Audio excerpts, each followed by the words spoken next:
जप से राम नाम लेखन का महात्म्य 3 गुना अधिक है। भाई देखो, एक बात हम आपको निवेदन कर दें, श्री राम नाम को गोस्वामी जी ने सर्वोपरि रूप में सुप्रतिष्ठित किया है।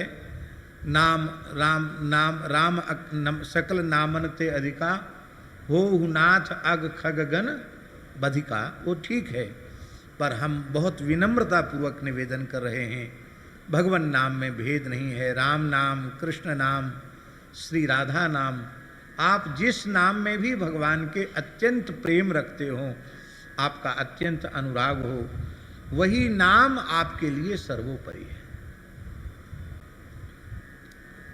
तो आनंद रामायण में मैंने हम ये बात इसलिए कह रहे हैं कि कोई ऐसा न समझे कि केवल राम नाम लेखन की महिमा है, कृष्ण नाम लेखन की महिमा नहीं है, नारायण नाम लेखन की महिमा नहीं है, ये ना आप समझें। राम नाम, कृष्ण नाम, नारायण नाम, कोई भी भगवान नाम, उसको लिखने की बड़ी भारी महिमा का वर्णन किया गया। उच्चारण की दृष्टि से और सुविधा की दृष्टि से, लेखन और बोलन दोनों की दृष्टि से राम नाम जितना सरल और कोई दूसरा नहीं है। एक हंसी की बात सुना दें। एक राजस्थान का छोटा सा गांव है कमालपुरा,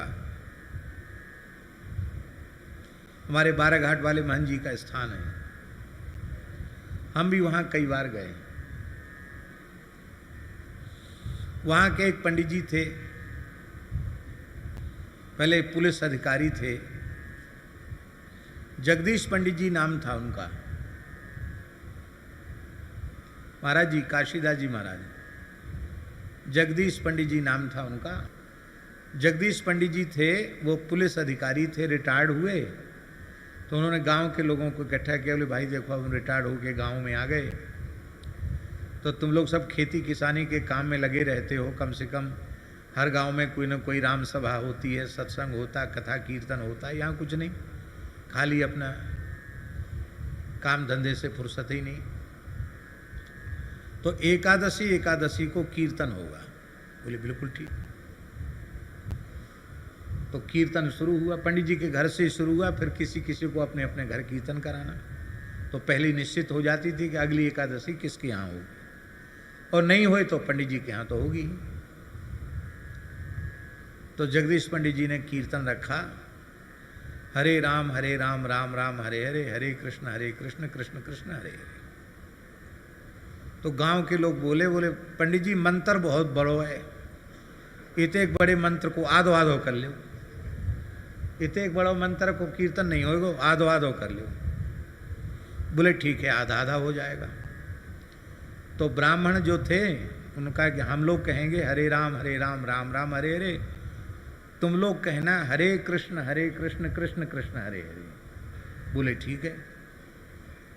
तो महाराज जी कीर्तन हुआ, जगदीश पंडित जी की पार्टी ब्राह्मणों का दल कर रहा था हरे राम राम राम हरे हरे, और गांव में गूजर और मीणा ज़्यादा हैं गांव में, अभी भी जाट गूजर मीणा ये सब कह रहे थे हरे कृष्ण। तो कृष्ण शब्द का उच्चारण कैस हरे कैस कैस हरे हरे से बोले। पंडित जी बोले ठीक से तो बोलो कृष्णा। आखिर कीर्तन हो गया। बोले अगली बार कहाँ? बोले पंडित जी आज ही पूरा हैगा, अब ना होगा कीर्तन। क्यों? बोले हम लोग बिना पढ़े लिखे आदमी, हिंदी वालों मंत्र तो तुम लोगों ने ले लियो, और हम जो संस्कृत पढ़े नहीं, संस्कृत वाला हमको दे दिया। हाँ, या तो अदला बदली करो, हिंदी वारो हमें दो, संस्कृत वारो तुम ले। अब भैया महामंत्र में कौन सी हिंदी संस्कृत है? लेकिन गांव के भोले लोगों ने कहा कृष्ण नाम संस्कृत है, राम नाम हिंदी है। भैया राम नाम उच्चारण की दृष्टि से सबको सरल है। इसलिए महर्षि वाल्मीकि ने कहा रामो रामेति रामेति करणे करणे जपन जना। आज भी राम नाम जितना व्यापक और कोई नाम इस पूरे ब्रह्मांड में नहीं है। हम एक आपको प्रमाण देते हैं। हमारे परासोली गांव में पूज्य गुरुदेव भक्तमाली जी, पूज्य बाबा ठाकुरदास जी के द्वारा स्थापित गौशाला है। तो हम लोग जाते हैं तो वहाँ वल्लभ कुल का विशेष प्रभाव है। इसलिए गांव में जो बल्लभकुली वैष्णव कहेंगे बाबा जय श्री कृष्ण, और कुछ ब्रजवासी बाबा राधे राधे, अथवा को बाबा राधे श्याम हमसे बोलेंगे, और आपस में मिलेंगे तो न जय श्री कृष्ण बोले, भले ही बल्लभकुली हैं, भले ही और किसी परंपरा के हैं, आपस में लगे काका राम राम, दादा राम राम, भैया राम राम। बाबा हम तो सब राम ही राम करें, हमारी पुरानी परंपरा यही है। हम लोग रासलीला में अनुभव करते हैं, भगवान के मदमंगल सखा आदि आते हैं, सुबल श्रीदाम तो सखा, तो वो भी कहते कन्हैया दादा राम राम, ठाकुर जी मदमंगल भैया राम राम। तो राम राम लेने की परंपरा हमारी भारतवर्ष की सनातन परंपरा है। राम नाम सत्य है। माई मेरे श्याम